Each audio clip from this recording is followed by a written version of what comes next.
विरोधी पक्षनेते देवेंद्र फडणवीस सध्या गोव्यामध्ये पत्रकारांशी बोलतात. थेट जाऊयात. उच्च न्यायालयाचा एक अत्यंत महत्त्वपूर्ण निर्णय हा आज सकाळी आलाय. महाराष्ट्रातल्या 12 आमदारांचं जे निलंबन झालं होतं त्याबद्दलचा, त्यावरतीच भाष्य करण्यासाठी, त्याबद्दल बोलण्यासाठी महाराष्ट्राचे माजी मुख्यमंत्री आणि विरोधी पक्षनेते माननीय देवेंद्रजी फडणवीस आज इथं आलेत. मी त्यांना विनंती करतो की त्यांनी संबोधित करावं. नंतर काही प्रश्न असतील तर आपण घेऊ. मी सर्वप्रथम माननीय सर्वोच्च न्यायालयाचे मनापासून आभार मानतो की सर्वोच्च न्यायालयाने महाराष्ट्र विधानसभेने भारतीय जनता पक्षाच्या 12 आमदारांच्या निलंबनाचा जो अत्यंत अवैध असा ठराव केला होता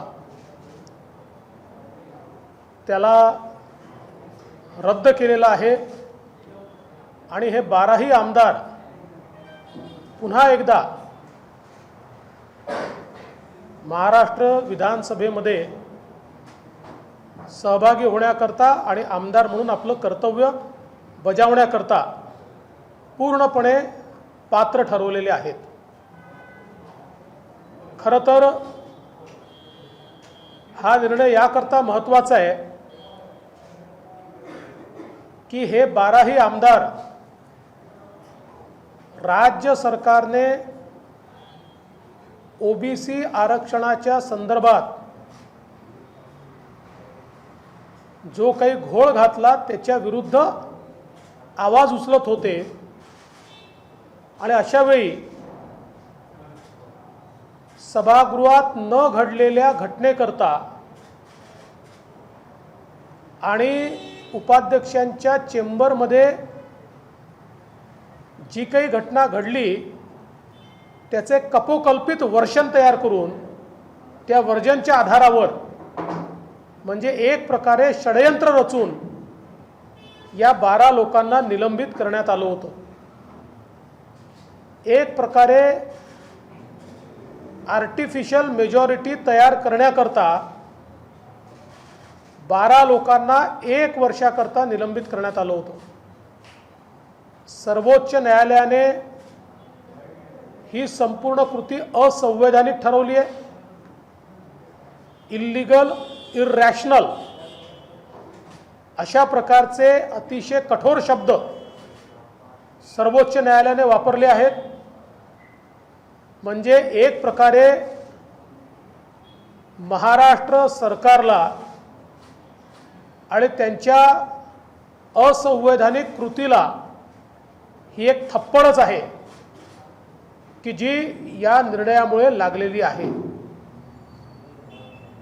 महाराष्ट्रामध्ये सातत्याने संविधानाची पायमल्ली चालली आहे.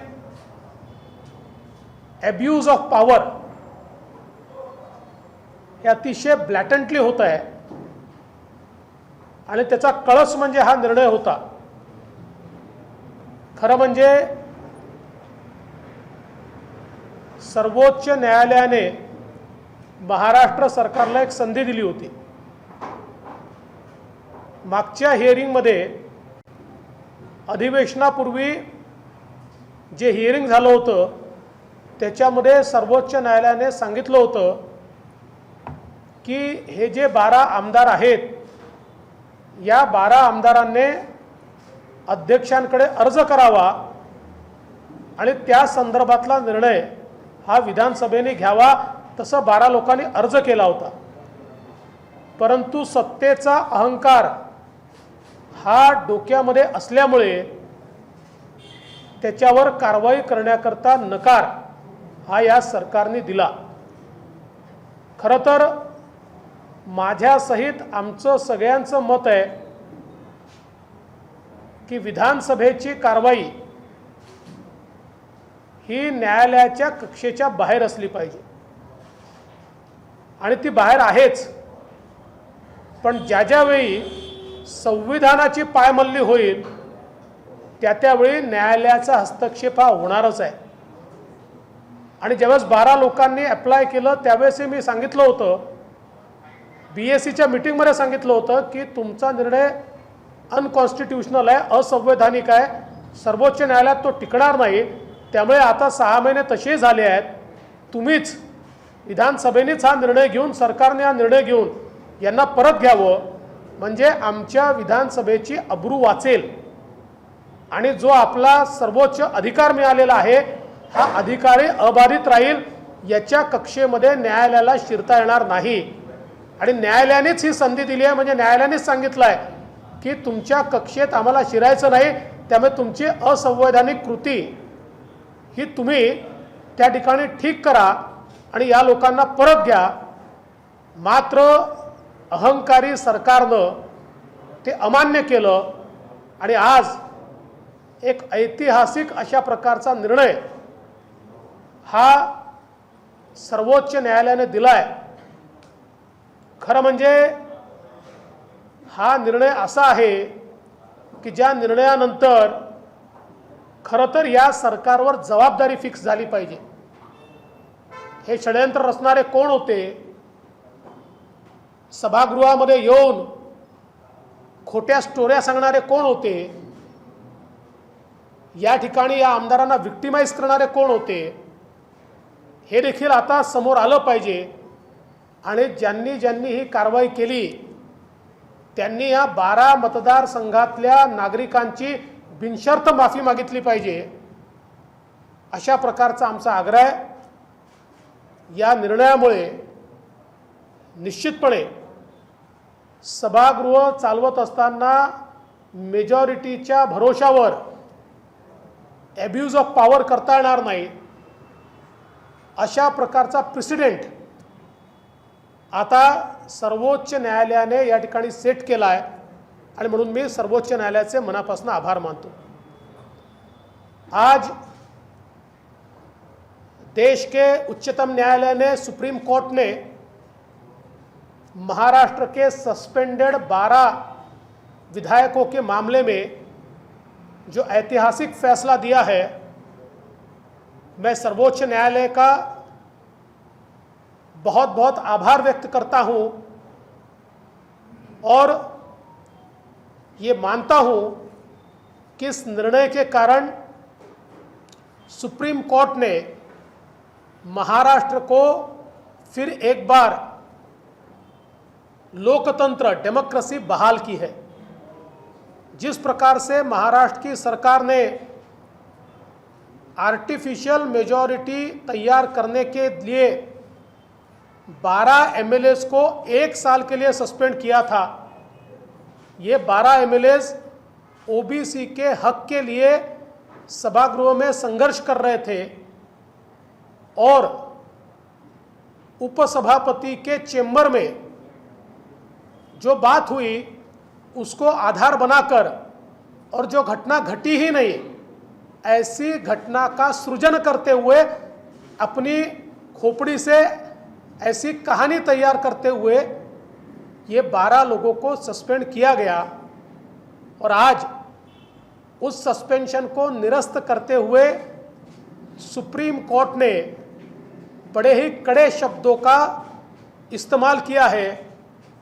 इस असंवैधानिक कृति को इल्लीगल, इरैशनल और असंवैधानिक करार आज सुप्रीम कोर्ट ने दिया है. एक प्रकारे महाराष्ट्र सरकार की, एमवीए सरकार की असंवैधानिक कृति पर एक करारा थप्पड़ सुप्रीम कोर्ट के आज के इस फैसले ने जड़ा है. इसलिए मैं सुप्रीम कोर्ट का बहुत बहुत आभार व्यक्त करना चाहता हूं. वैसे तो हम लोग ये मानते हैं कि हमारी जो लेजिस्लेचर है, हमारी जो विधानसभा है, उसमें कोर्ट का दखल नहीं होना चाहिए और प्रायः कोर्ट भी इस प्रकार का दखल देने के लिए प्रयासरत नहीं होता, वो टालता है.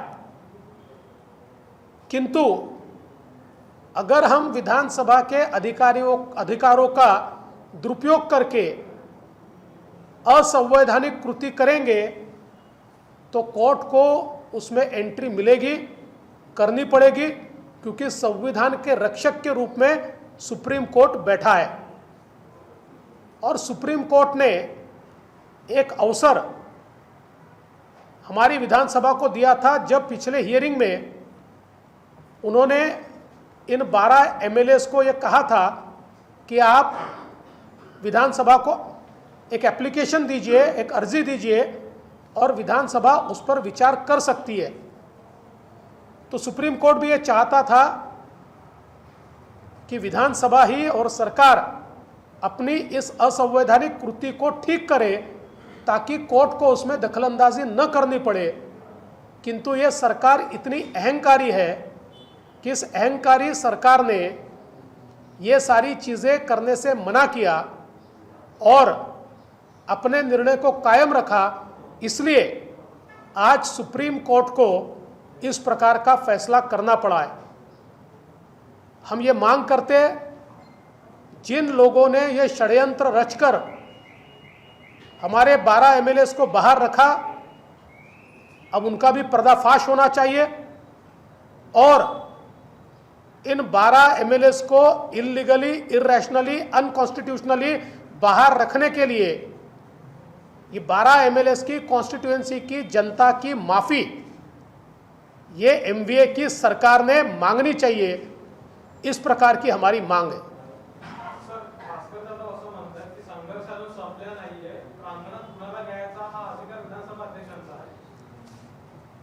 भास्कर जाधवांच्यामुळेच खरं म्हणजे हे घडलेलं आहे आणि आताही त्यांची जर ही मानसिकता असेल की मी सर्वोच्च न्यायालयाला देखील मानत नाही तर या सरकारचं देव भलं करो।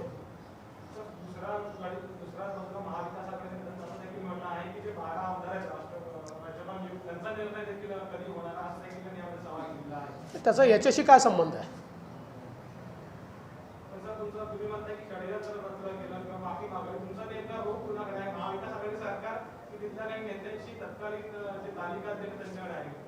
सगळ्यांनी मिळूनच रचलेलं आहे ना। नावं ठरवून जे लोक नाही आहेत अशा लोकांना देखील त्यामध्ये टाकून आणि कोण भाजपचा ॲक्टिव्ह आहे, कोण बोलतोय, कोण जास्त संघर्ष करतोय अशी नावं वेचून वेचून या ठिकाणी त्यांना सस्पेंड करण्यात आलं। आणि माझं तर स्पष्ट मत आहे अशा प्रकारचं सस्पेन्शन मुख्यमंत्री, उपमुख्यमंत्री, संसदीय कामकाज मंत्री, वरिष्ठ मंत्री या सगळ्यांच्या मान्यतेशिवाय होऊ शकत नाही। त्यामुळे खरं तर हे सगळेच याला जबाबदार आहेत। सर, क्या आप कोई जांच की मांग करते हैं जो एक षड्यंत्र का आप कहते हैं और जिस तरीके से 12 विधायकों को निलंबित किया गया, बार-बार अर्जी दी गई कि इन विधायकों का निलंबन रद्द किया जाए? देखिए, अब विधानसभा की जांच तो कोई कर नहीं सकता है, ऐसा किसी का अधिकार भी नहीं है। मुझे इतना ही लगता है कि जिस प्रकार का थप्पड़ सरकार को पड़ा है, आगे में विधानसभा की कार्रवाई संविधान अनुरूप वो करेंगे और जो लोग संविधान को नहीं मानते ऐसे लोगों को स्पीकर की चेयर पर नहीं बैठने देंगे। महाविकास आघाडी सरकारनं सुपर मार्केटमध्ये दारू विक्रीचा निर्णय घेतलाय, भाजप आता आक्रमक झाले, त्याबद्दल तुम्ही काय सांगाल? मला तर पहिला प्रश्न हा विचारायचा आहे की कोणाच्या हिताकरता अशा प्रकारचा निर्णय घेण्यात आला। याचं कारण असं आहे की काही लोक गोंडसपणे शेतकऱ्यांचं नाव पुढे करतायत। हा शेतकऱ्यांकरता घेतलेला निर्णय नाही आहे। काही लोकांनी नव्याने दारूच्या कंपन्या किंवा एजन्स्या घेतलेल्या आहेत, कोण आहेत ते तुम्ही शोधा आणि अशा लोकांच्या भल्याकरता हा निर्णय घेण्यात आलेला आहे। आणि एवढंच नाही तर वाईन तयार करणाऱ्या एका फार मोठ्या उद्योजकासोबत नेमकी कोणाची बैठक झाली आणि ती कुठे नेमकी झाली, विदेशात झाली का, अशा प्रकारचा प्रश्नही आम्हाला विचारायचा आहे। आणि म्हणून हे काही साधा घेतलेला निर्णय नाही आहे, याच्या मागे फार मोठं अर्थकारण आहे, अर्थपूर्ण पद्धतीने घेतलेला निर्णय आहे। आणि महाराष्ट्राला मध्य राष्ट्र बनवण्याचं हे जे काही स्वप्न या सरकारचं दिसतंय त्याचा आम्ही निषेध करतो।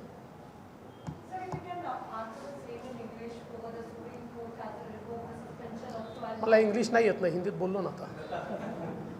सर, ये शराबबंदी के बारे में जो आपने कहा, ये इनकम जनरेट करने की बात कर रही है महाराष्ट्र विकास आघाड़ी सरकार का कहना है कि जो 1000 करोड़ से ज्यादा बड़ी ग्रोसरी स्टोर्स होंगे वहां पर इनकम जनरेट होगी.